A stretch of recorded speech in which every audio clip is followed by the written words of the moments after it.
जग से मन का बुझता जाना, यही है पद निर्वाण। ध्यान में इसका सत्य पहचाने, जग रणजित ब्रह्म बाण। रहे ने इसमें रहने की इच्छा, पूर्ण हो वैराग्य। जो कहीं नहीं देवन में रम्यो, सत्व त्यागे सौभाग्य।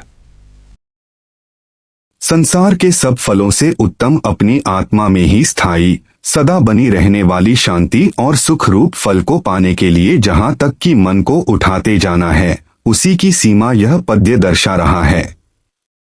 अपने आप संसार में किसी भी ऐश्वर्य आदि वाले के रूप में होने का मन जब जब उत्पन्न हो, अर्थात संसार के संस्कारों के सफुरित या जागृत होने पर उठे, तब तब साथ ही साथ यदि क्षण क्षण मन स्वयं ही बुझता जाए, अर्थात निवृत्त या टलता जाए, तो यही शास्त्रों में निर्वाण या मोक्ष के नाम से कहा गया है। पहले पहल तो जबकि संसार की तृष्णा अभी किसी न किसी रूप में बनी बैठी हुई होगी, तब तक तो ध्यान द्वारा तृष्णा के सुखों की तुच्छता के सत्य को समझने पर और तृष्णा की आदतों के बल के विपरीत थोड़ा दुख सहन करके उद्योग करने पर ही यह मन बूझेगा या निवृत्त होगा।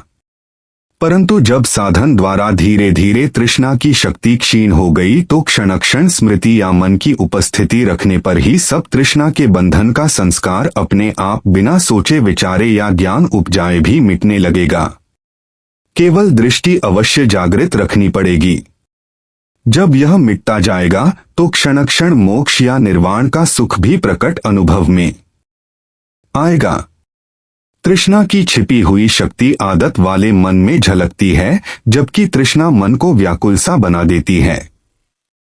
परंतु जब तक इस ऊपर कही गई उन्नत दशा तक मन नहीं उठा, तब तक संसार के तृष्णा के राग आदि बंधनों के जाल से निकलने के लिए मन को प्रेरित करने के लिए ध्यान द्वारा इसी बारे में सत्य पहचानना पड़ेगा।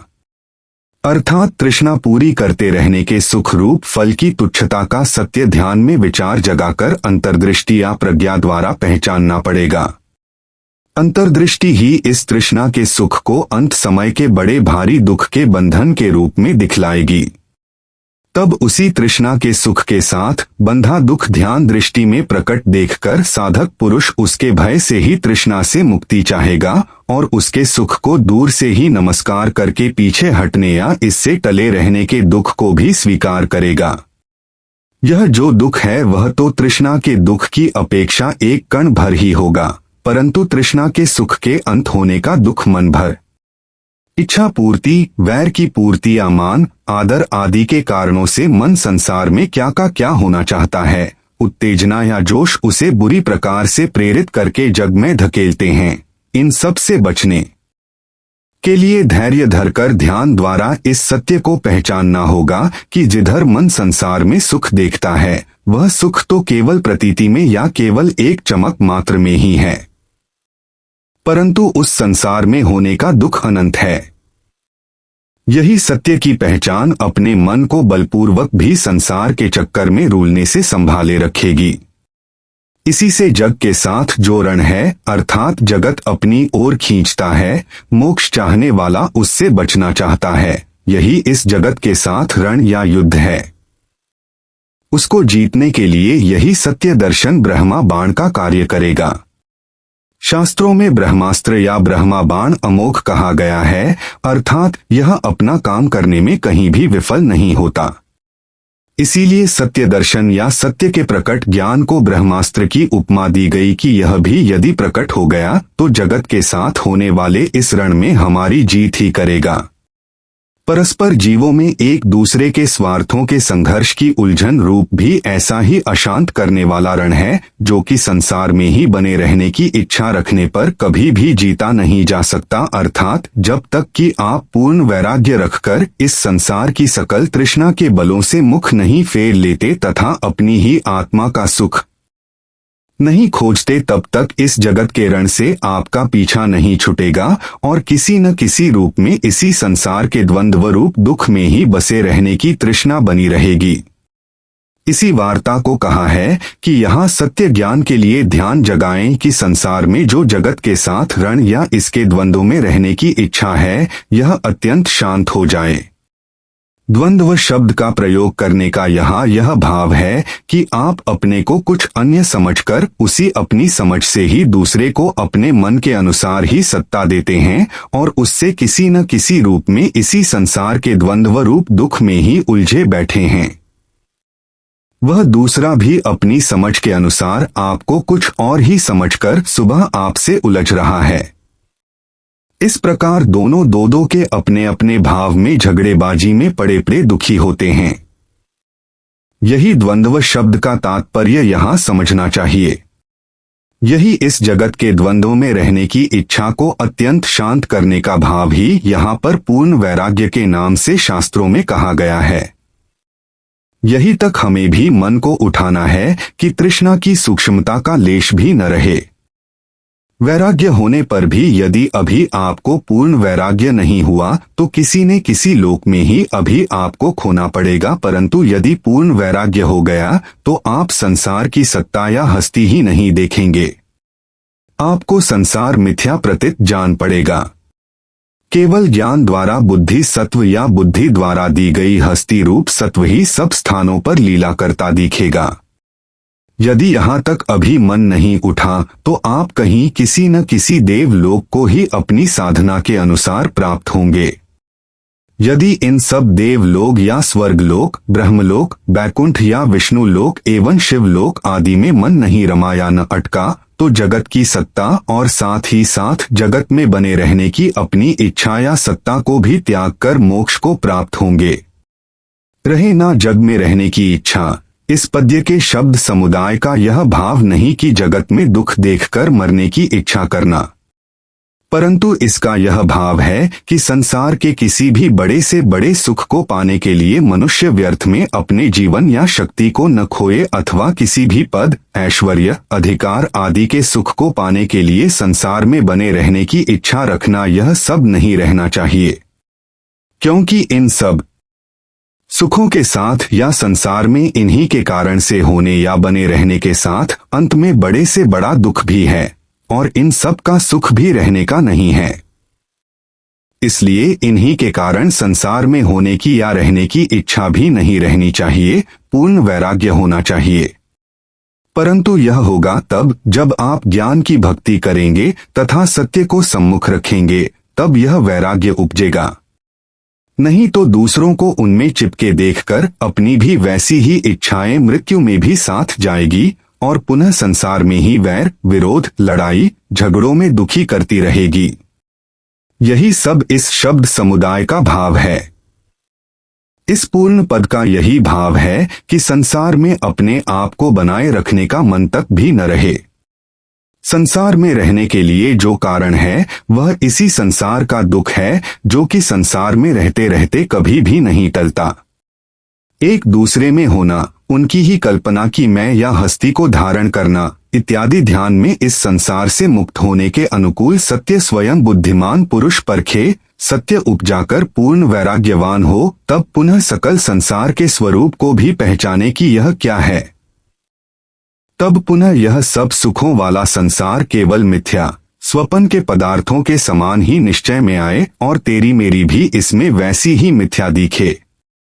तब सत्य दर्शन ब्रह्मा बाण का काम करेगा और संसार में होने वाले संघर्षों से तथा इनके कारण रूप तृष्णा के साथ होने वाले युद्ध में जीत हमारे पक्ष की ही करेगा। हम उनमें बहते नहीं रहेंगे। हमारी संसार में कहीं बने रहने की इच्छा तक न होगी। इसका तात्पर्य यह नहीं कि यदि हम संसार में नहीं रहे तो कहीं जड़ मूल सहित नष्ट ही हो गए, परंतु इसका तात्पर्य यह है कि हम केवल अपने ज्ञान के प्रतिक्षण नए नए जागते स्वरूप में सदा सुखी और शांत रहेंगे। हमें अपने आप के नाश की शंका होने तक का अवकाश भी नहीं रहेगा। यदि ज्ञान छिप जाए तभी नाश की शंका हो। जब प्रकट अनुभव में ज्ञान क्षण क्षण आनंद रूप से भास रहा है तो शंका कहाँ। यहाँ इसी पद्य में लोकों के विषय में चर्चा की गई है। संक्षेप में थोड़ी कुछ सूचना भी उनके बारे में जानना अनावश्यक नहीं होगी। जैसे कि संसार से एक दूसरे के संग से होने वाले सुख की तुच्छता पहचानने पर तथा इसी विषय सुख का अंत दुख रूप समझ में आने पर बुद्धिमान मनुष्य इससे मन को हटाकर इसी न समय तो नहीं खोता परंतु लोकोपकार के भले कार्यों में उसी जीवन को लगा देता है और इन्हीं आँख कार आदि के जगत में जीवन भर अपने को लगाए रखता है, तो यही भले पुरुष देवलोक या स्वर्ग लोक में देव काया को धारण करके बड़े लंबे समय तक वही संसार के दुखों से बचे बने रहते हैं। परंतु ये जन मन की गहराई में न उतर सकने के कारण और इसीलिए एकांत में ध्यान के अनुकूल जीवन न साधने के कारण से कहाँ तक सूक्ष्मता या बारीकी में संसार चिपक रहा है तथा कहाँ तक उसकी तृष्णा खेल खेल रही है, इन सत्यों को पहचाने बिना संसार में ही बने रहते हैं, इसीलिए संसार से भी मुक्त नहीं हो पाते। संसार के विषयों से टलने पर भी खान पान आदि के बिना तो रहा नहीं जा सकता। यदि भले कर्मों में दूसरों के दुखों को हटाने या उनको सुखी बनाने के लिए किसी भी सेवा में अपना जीवन लगा दिया तब तो स्वर्गलोक प्राप्त होगा। परंतु यदि एकांत में अपने मन को जगाकर सबके सुख में अपने मन को सुखी बनाने का भाव रूप मैत्री आदि की भावना में ही जीवन लगा दिया, जैसे मैत्री भाव वैसे ही दूसरों की दुखीपने के दर्शन होने पर करुणा या दया भाव की भावना की, थोड़ी मन में दया बसाई, इससे राग द्वेष से बचे रहे। इसी प्रकार किन्हीं के भी वैराग्य क्षमा आदि गुण या दूसरों के अच्छे भलाई के कर्मों में मन में मुदिता अर्थात प्रसन्नता धारण की और चौथे किसी के भी पाप आदि कर्म या अवगुणों में उपेक्षा का भाव रखा अर्थात दृष्टि में पड़ने पर भी इनको मन में उतारे बिना ही रखा, तो ऐसे भावों वाला व्यक्ति ब्रह्मलोक को प्राप्त होता है। इन चारों मैत्री आदि भावों को मैत्री, करुणा, मुदिता या प्रसन्नता और उपेक्षा आदि भावों को सार्वभौम बनाएं, अर्थात इन्हें केवल किन्हीं अपने संपर्क या संबंध में पड़ने वाले व्यक्तियों के प्रति ही न बनाकर सकल संसार के जीवों के प्रति रचे, तभी ये सार्वभौम समझे जाएंगे। तब ऐसा व्यक्ति ब्रह्मा के समान धर्म वाला, जैसे ब्रह्मा जगत का पिता है वैसे ही भाव वाला होकर ब्रह्मलोकवासी होगा तथा ब्रह्मा के समान ही सुखी तथा तृप्ति वाला भी होगा। यदि कोई ध्यान को बढ़ाकर जगत के बारे में इसके तत्व को समझने का यत्न करता हुआ इस सारे जगत को केवल बुद्धि सत्व की ही लीला रूप पहचाने, तो वह व्यक्ति वैकुंठ धाम में आनंद को प्राप्त होता है। इसका भाव यही है कि क्षण क्षण प्रत्येक प्राणी अपनी बुद्धि द्वारा इन्हीं सब देहों में कोई सत्व या सत्ता बैठाकर उसी के अनुसार काम, क्रोध आदि से इस जगत में खेल रहा है।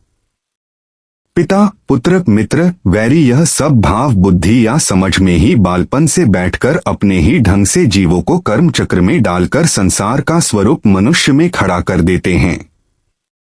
जैसे जैसे मनुष्य क्षण क्षण जन्म पाकर आगे से आगे बढ़ता है, वैसे वैसे ही वह अपनी समझ के अनुसार दूसरों को भी समझता है।